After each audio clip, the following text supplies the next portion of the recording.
I want to shift to kind of networking and interacting because, as we all know, Twitter's in some ways this kind of giant social Ponzi scheme of like, a person can go from not having any profile to through subtly like, sucking up to the right people. Suddenly they're in.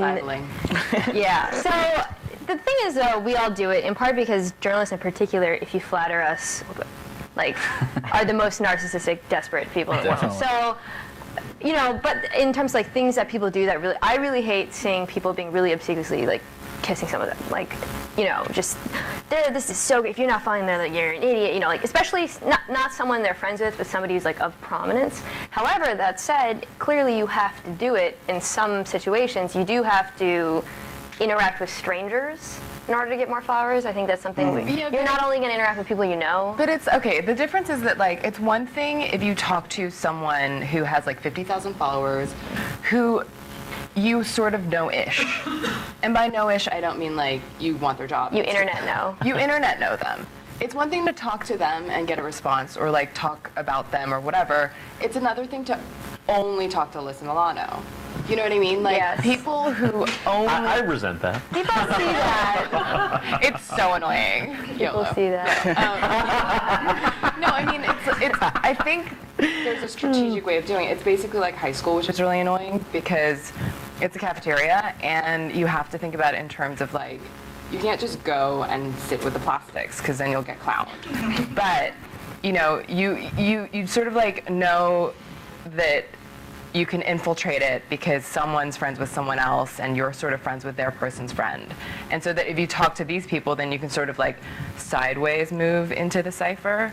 And the thing is, it's like, I know that sounds insane, but it's how it is. Like, if you are just setting yourself on fire and trying to get all the attention and being really public about it, you'll just be shamed because it's not cool. And human beings are just always in high school about that cool thing. And so, yeah, don't be gross. Don't only talk to Alyssa What about Milano, with compliments? Like, do you compliment people you know? How often is it okay to do it? How should you do it?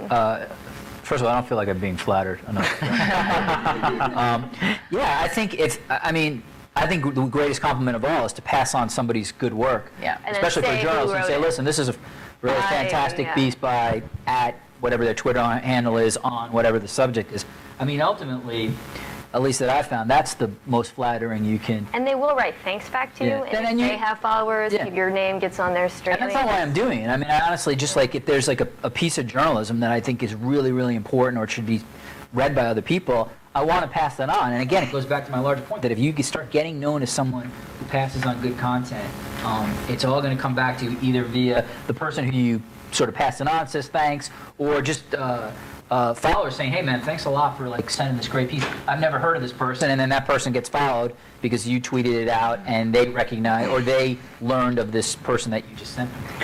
I think as far as compliments, I think people get kind of self-conscious about complimenting people on Twitter because it's like, seen as sucking up. But if you actually do like somebody's stuff, just sending them a message, I've done that a lot to just random people that I like. Why aren't you following me? yeah. But it's kind of like just hey, I like your stuff, and I know as a writer, I love it when random people do that, and I'm not going to think that that's sucking up, and so I just try to. The one thing I would say about in terms of like, if you read a good article and you retweet it and compliment it, instead of complimenting, what I really like is if someone pulls out a quote that's just devastating. It's just so goddamn good, and then attributes it and then links it, and it just creates this incredible hook. I like a lot of people who are good at making the hook, because if it's like just some bit.ly and some @ and I don't know what it is, or it's something really generic like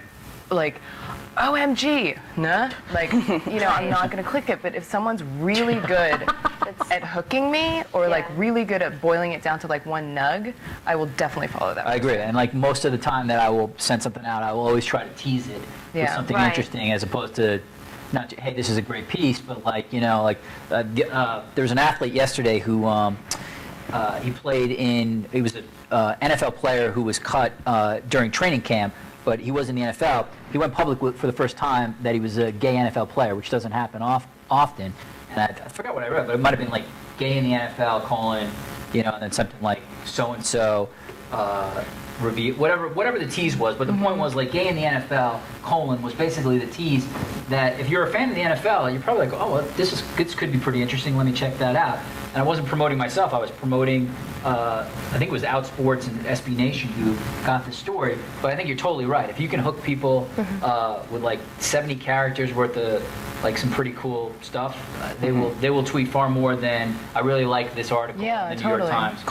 And then it's not ass kissy either. It's just like I totally agree with it. I sussed out the nug, and it's so good because this thing is amazing. Right. And it's authentic because like the reader knows like, dude, you like this guy read this piece. Because how else did he pull it up? You're serving your readers as well as For a sure. curator, Absolutely. and as well as kind of helping. And you're kind of stunting also because you're like, I'm really good at display copy. No, I mean truly, like. Totally agree. I am fantastic at display copy. There's no doubt about it. Well, I think that kind of segs into how you promote your own stuff on Twitter, and I think I try to take a different. I try to take a different tact versus just tweeting out somebody else's stuff versus my own, because whoever's following me obviously has some modicum of interest in me, and so I try to just like say why this story was important to me, or what kind of difficulties I had writing it, or something kind of like a factoid about whatever it is I'm putting out there. And I think that people who are your followers are going to be way more interested in that than just you tweeting the headline, because it could be anybody else's story. And people really like a bonus feature. Like Twitter is great for bonus features. Like I love knowing what someone struggled with while they were doing a story and it being really short, and it's just like that weird footnote, and I love stuff like that. I'm a real sucker for that. That's great. Great advice.